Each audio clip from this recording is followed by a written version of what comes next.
হিমন্ত বিশ্ব শৰ্মাক ইয়াত একদম ইয়াৰ পৰা লাঠ মাৰি BTCৰ পৰা খেদি দিয়ক একদম বেয়া মানুহ আকৌ 12-14 চনৰ নিচিনা কাজিয়া লগাই দিওঁ একদম বেয়া মানুহ বিজেপি আৰু RSS সোমালে চেছ আৰু আপোনালোকৰ দেই সঁচাকৈ কৈছোঁ একদম সব মানুহে BTCৰ মানুহে মোৰ কথাটো একদম কাণ পাতি শুনি লওক যে বিজেপি আৰু হিমন্ত বিশ্ব শৰ্মা আৰু RSS যদি BTCত সোমায় তেওঁলোকৰ হাতলৈ শাসন আহিলে এদিনো BTCৰ মানুহ শান্তিত থাকিবলৈ নাপায় হিন্দু মুছলমানৰ কাজিয়া বড়ো অনাবড়ো কাজিয়া লগাই ধ্বংস কৰি পেলাব সেইকাৰণে ইহঁতক আমাৰ BTCৰ পৰা খেদিব লাগে হিমন্ত বিশ্ব শৰ্মা ডাঙৰীয়াই কৈছিলে যে কংগ্ৰেছৰ সময়তে গোষ্ঠীগত সংঘৰ্ষ হৈছিল BTCত বিজেপিৰ সময়ছোৱাত শান্তি প্ৰতিষ্ঠা হৈছে কংগ্ৰেছৰ সময়ত যদি BTCত গোষ্ঠী সংঘৰ্ষ হৈছিলে তেতিয়াহ'লে তাৰ এজন প্ৰধান পুৰোধা আছিলে হিমন্ত বিশ্ব শৰ্মা গতিকে হিমন্ত বিশ্ব শৰ্মা মানুহটোতো একেটাই আছে নহয় জানো তাৰ চৰিত্ৰটোহে কেইদিনমান হলাইছে এতিয়া মানুহটোতো একেটাই আছে ন এই মানুহটো এতিয়া বিজেপিৰ দিনত হিন্দু মুছলমানৰ কাজিয়া লগাব আৰু তাৰপিছত ক'ব যে বিজেপিয়েহে লগাইছিলে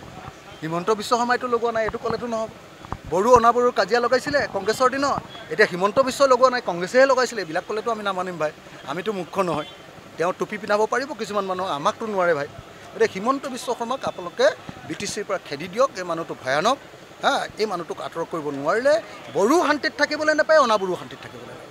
আগষ্ট মাহৰ পৰা অনুজ্ঞাপত্ৰ প্ৰদান কৰাৰ কথা প্ৰসংগত কি অনুজ্ঞাপত্ৰ আমছৰ অনুজ্ঞাপত্ৰ মোক এটা কথা কওকচোন মোৰ লগত যে 4জন সিকিউৰিটি আছে 3জন সিকিউৰিটি আছে মোক 3জন সিকিউৰিটি আপোনালোকৰ ইয়াতে 200 মানুহ যে হৈছে বা 500 মানুহ হৈছে 500 মানুহে মোক খেদি আহিলে 3জন সিকিউৰিটিয়ে মোক বচাব পাৰিব নেকি ক'ত বন্দুক পিস্তল এটা লৈ মানুহে যদি বহুত মানুহে আমাক আক্ৰমণ কৰে পিস্তল এটা লৈ আমি নিজকে বচাব পাৰিম নেকি মানুহৰ লগত মানুহৰ যুদ্ধ কোনে লগায় মানুহৰ মাজত মানুহে শাসক দলে মানুহ আৰু মানুহৰ মাজত সম্প্ৰীতি বৰ্তাই ৰাখিব লাগে আকৌ যুদ্ধ লাগিবৰ কাৰণে বোলে বন্দুক দিব তো হিমন্ত বিশ্ব শৰ্মাই নিজৰ ঘৰত লৈ লওক নিজৰ ঘৰত কি কাজিয়া লাগে লাগক বন্দুক লৈ তেওঁ নিজৰ ককাই ভাইৰ লগত লাগে কাবাৰ লগত লাগে লাগি থাকক কিন্তু আমাৰ BTADত ককাই ভাইৰ মাজত বন্দুক লগাই কাজিয়া লগাব নালাগে মই সকলোকে অনুৰোধ জনাইছোঁ অসমৰ ৰাইজে কোনেও হিমন্ত বিশ্ব শৰ্মাৰ এইবিলাক 2 নম্বৰী গোষ্ঠী সংঘৰ্ষ লগোৱা এইবিলাক বিভাজনকামী এই ৰাজনীতিত কোনেও ভৰি নিদিব মই সকলোকে হিমন্ত বিশ্ব শৰ্মাৰ সাম্প্ৰদায়িক আৰু বিভাজনকামী আৰু জাতিটোক ধ্বংস কৰা ৰাজনীতিৰ পৰা আঁতৰি থাকিবলৈ আহ্বান জনাইছোঁ আজি আমাৰ টংলাত যোগদান কাৰ্যসূচী এটা আছিলে যোগদান কাৰ্যসূচীটো মূলতঃ আগন্তুক যি ছেপ্টেম্বৰ মাহত BTC নিৰ্বাচন হ'ব সেই নিৰ্বাচনক কেন্দ্ৰ কৰি আমি আচলতে এই যোগদান কাৰ্যসূচীটো অনুষ্ঠিত কৰিছোঁ আমাৰ শতাধিক মানুহে আজি যোগদান কৰিছে বা কৰি আছে এতিয়া শতাধিক মানুহে যোগদান কৰিছে আৰু আশা কৰিম আমি BTCত এইবাৰ যেটো পৰিষদীয় যেটো আমাৰ নিৰ্বাচন হ'ব তাত যাতে আমি 3খন 4খন মান যদি পৰিষদো আমি জিকিব পাৰোঁ যদি জিকো তেতিয়া হলে অসম বিধানসভাত যেনেকৈ অসমৰ মানুহৰ মৌলিক প্ৰশ্নবিলাক উত্থাপন কৰিছোঁ আমি ৰাইজৰ দলৰ তৰফৰ পৰা আমি তেতিয়া হলে BTCটো এই অঞ্চলৰ বড়ো অন্যান্য জনজাতি আৰু অবড়ো অন্যান্য অজনজাতি লোকসকল যিসকল আছে তেওঁলোকৰ মূল প্ৰশ্নবিলাক উত্থাপন কৰে যিবিলাক আপোনালোকে দেখিছে যে BTR চুক্তিত যিবিলাক চুক্তি হৈছিলে সেই চুক্তিৰ মই আজি আপোনালোকক গাই শুনালো সেই চুক্তিৰ 100ৰ ভিতৰত 100% কামে এতিয়ালৈকে কৰা নাই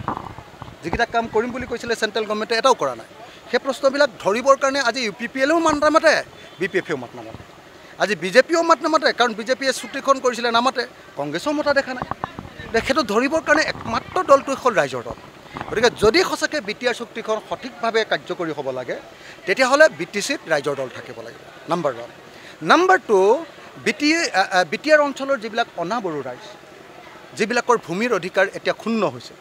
যিবিলাকে আজি নিজৰ ককাকৰ মাটিখিনি নাতিনিয়েকৰ নামত তুলিবলৈ দেউতাকৰ মাটিখিনি পুতেকৰ নামত তুলিবৰ কাৰণে কোকৰাঝাৰলৈ যোৱাৰ পাছতো কোনো পধ্যে এতিয়া মাটিখিনি হস্তান্তৰ নহয় মাটি বিক্ৰীও কৰিব নোৱাৰে এনেকুৱা পৰিস্থিতিত ভূমিৰ অধিকাৰ নাইকিয়া কৰি পেলাইছে সেই প্ৰশ্নবিলাক উত্থাপন কৰিবৰ কাৰণে না কংগ্ৰেছ আছে না BJP আছে না UPPL আছে না BPF আছে BTAT অঞ্চলত কোনো মানুহ নাই এই প্ৰশ্নবিলাক উত্থাপন কৰিবৰ কাৰণে একমাত্ৰ মঞ্চটো হ'ব পাৰে ৰাইজৰ দল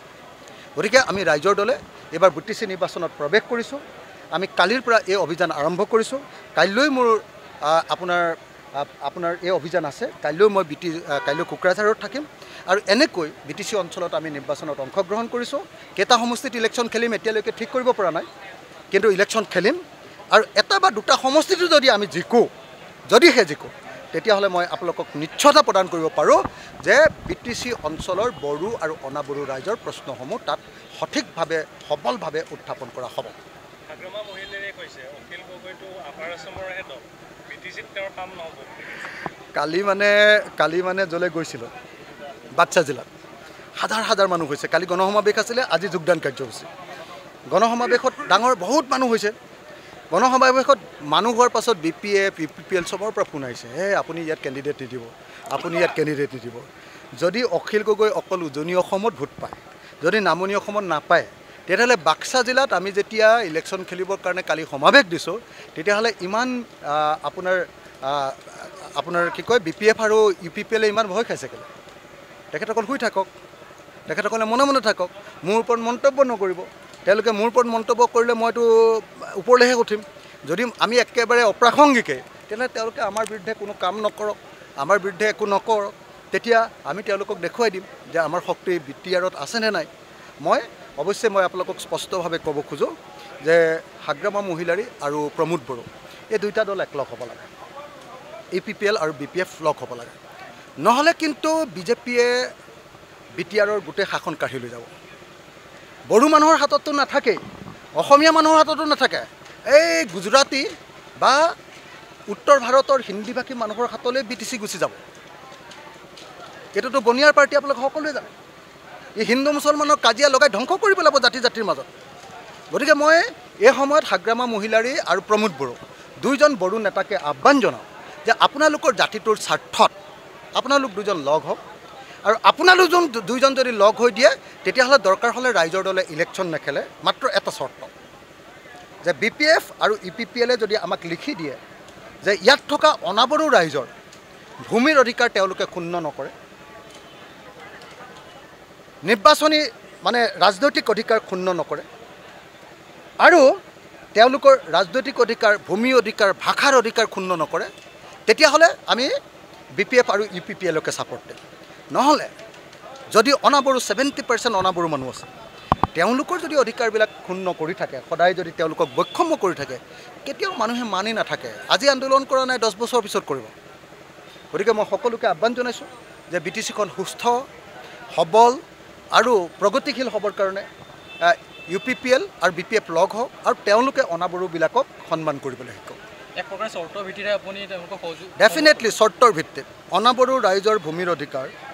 ভাষাৰ অধিকাৰ আৰু ৰাজনৈতিক অধিকাৰ যদি খৰ্ব নকৰে,